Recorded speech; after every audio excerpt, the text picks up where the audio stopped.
हिंदुस्तान की क्षति थी और हमें विश्वास है, विश्वास भी और आशा भी है और भरोसा भी है हम हिंदुस्तान को कि मोदी जी, माननीय प्रधानमंत्री जी हमारे पूरी तरह इन लोगों का सफाया, जब तक पूरा सफाया नहीं आतंकवाद का होगा और पाकिस्तान के नाक पे दम नहीं कर देंगे तब तक हम चैन से बैठने वाले नहीं। ठीक। और लगातार इसको सिर्फ तस्वीर ही अभी हम मान रहे हैं बलदेव सिंह ओलख साहब, क्योंकि अभी ये सिर्फ शुरुआत है, क्योंकि पाकिस्तान की तबाही के लिए अभी और बड़े एक्शन लेने होंगे, भारत को बड़े कड़े कदम उठाने होंगे। अभी सिर्फ ये तस्वीर है, एक ट्रेलर है और इनको समझ जाना चाहिए। जो भी इनकी और भी कोई लोग भाषा बोलते हैं उनके मुंह पे भी तमाचा है कि हम जवानों के खून को, हिंदुस्तान के इस जवानों के खून का, हम एक एक खून के कतरे का बदला लेने को माननीय प्रधानमंत्री जी पूरी तरह सक्षम है। ठीक है। और लगातार देखिए, लगातार भी अंतर्राष्ट्रीय स्तर पर घिरा हुआ था पाकिस्तान। अब भारतीय वायुसेना ने करगिल युद्ध के बाद सबसे बड़ा एक्शन उठाया है। बहुत बहुत शुक्रिया आपका बलदेव सिंह ओलख साहब, हमसे जुड़ने के लिए, बातचीत के लिए। पुलवामा अटैक का बदला ले लिया भारतीय वायुसेना ने और पाकिस्तान में घुसकर आतंकी कैंपों को निशाना बनाया गया। इसी पर डिप्टी सीएम दिनेश शर्मा जी हमारे साथ जुड़ चुके। दिनेश शर्मा जी, देखिए बड़ा एक्शन पुलवामा अटैक के बाद, जिसकी उम्मीद थी पूरे देश को, वो उम्मीद पूरी हो गई है। आज बड़ा एक्शन, वहां पर घुसकर, पाकिस्तान में घुसकर आतंकी लॉन्च पैड को तबाह किया गया। देखिए, भारत की हमेशा से नीति अहिंसा की नीति रही है और भारत ने हमेशा से किसी भी देश पर, आप इतिहास अगर देखें उठाकर, तो भारत ने कभी किसी देश पर अटैक नहीं किया है।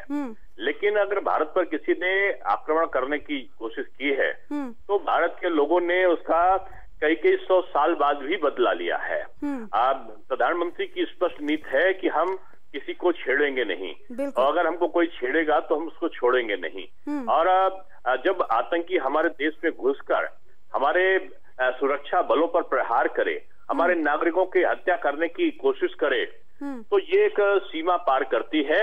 इसीलिए प्रधानमंत्री जी ने हमारी बहादुर सेनाओं को कह दिया था कि वो अपनी स्थिति के अनुसार निर्णय लेने के लिए स्वतंत्र हैं। और ये एक मैं इसके लिए बधाई दूंगा कि एक दृढ़ प्रतिज्ञ व्यक्ति के द्वारा ही इतना कठोरता का निर्णय लेकर बराबर से उनको जवाब देने के लिए सेना को तो अनुमति दी।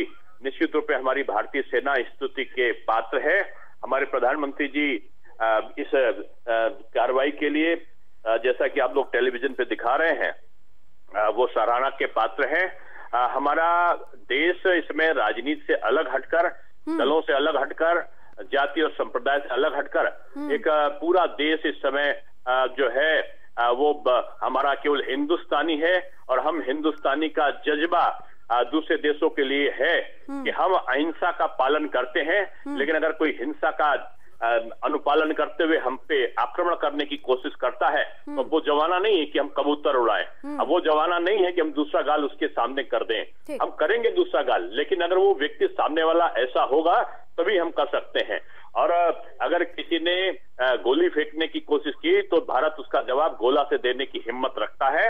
अब ये समय है कि हम हिंसा को ना छोड़ें, वो तो ठीक है, लेकिन अगर पाकिस्तान ऐसा देश जो कुछ देशों के बल पर यह कार्रवाई करता था, पहली बार अकेला पड़ा है। प्रधानमंत्री की वैदेशिक नीति, प्रधानमंत्री की आर्थिक नीति, की आर्थिक पहले नाकेबंदी करी, उसके बाद उनके उस सामानों की सप्लाई बंद करी, तीसरी बार उनके पानी का रोकने की बात पर कार्रवाई प्रारंभ करी और चारों तरफ जो विश्व के 57-58 देशों ने भारत का समर्थन किया। ये हमारी एक वैश्विक नीति, हमारी एक जिसको कहने वैदेशिक नीति का अंग था कि आज पाकिस्तान कटघरे में खड़ा है और उसके साथ खड़े होने वाले देशों की संख्या नगण्य है। तो ये एक भारत की वैचारिक नीति के साथ साथ वैदेशिक नीति की भी विजय है। हमारे देश के नागरिकों की ये विजय एक तरीके से मैं कह सकता हूं, और ये हमारे संबल को बढ़ाने वाली घटना है जो आप लोग दिखा रहे हैं। निश्चित रूप में भारत अपनी भी पुरानी नीति पर है कि हम हिंसा नहीं चाहते। हम आज हमारा इतिहास इस बात का साक्ष्य देता है कि भारत ने कभी किसी दूसरे देश पर आक्रमण नहीं किया है, लेकिन आक्रमणकारी को बख्शा भी नहीं है।